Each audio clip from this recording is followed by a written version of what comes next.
I just arrived at work as the hospital's lead sonographer and was looking at the patient's schedule for the day when my boss told me to go immediately to the OR. The surgeon was requesting ultrasound guidance. That was all the information I was given. I had no idea what I was walking into. I wheeled the ultrasound machine into the OR.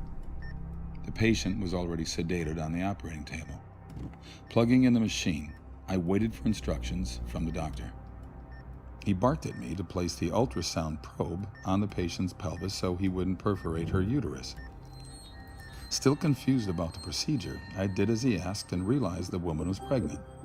She was in her second trimester, so I easily determined the gender of her baby, a little girl. Stunned, I watched the doctor thrust a catheter into the amniotic sac. The fetus dodged the catheter and tried to hide in the top of her mother's uterus to get away. In horror, I watched as he inserted a forceps clamp and grabbed her tiny leg. She writhed around in pain, trying to break free, but there was nowhere for her to go. Then the doctor pulled hard until her leg ripped away from her body. She recoiled and violently twisted around in pain and curled herself into a tight ball. But it was no use. The clamp grabbed her arm and she struggled to pull away. Her movements weakened now because she was dying. He pulled her arm off of her body. My vision blurred. My eyes filled with tears. The child again curled herself into a tight ball, but again, the device grabbed her other leg and it was ripped from her body. By now, her heartbeat had slowed significantly, but she was still alive. The clamp grabbed her last limb and ripped it off. She wiggled and squirmed around, and then her heart finally stopped beating. I announced that there was no more cardiac activity.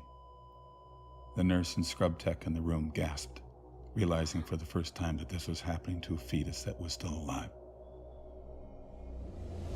The remaining body parts, the head and torso, were removed.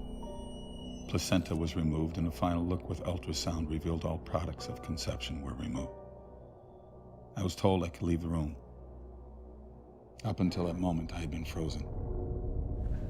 I silently removed the ultrasound machine from the operating room, went directly to the locker room, and threw up. I quit my job at that hospital shortly after. I told my boss I would never again participate in that type of procedure. I was having nightmares and could not escape the memory of what I had witnessed. I would never again assist in the murder of a child. It was over 20 years ago, but it's just as vivid in my mind today as the day it happened. The saddest part is that this procedure is still happening today. People have no idea we are murdering babies in this way. They think it isn't a person, that it's just a mass of tissue. I'm so sorry for what happened to this little girl, for what I did to her. I'm sorry, sweetheart. I'm so sorry.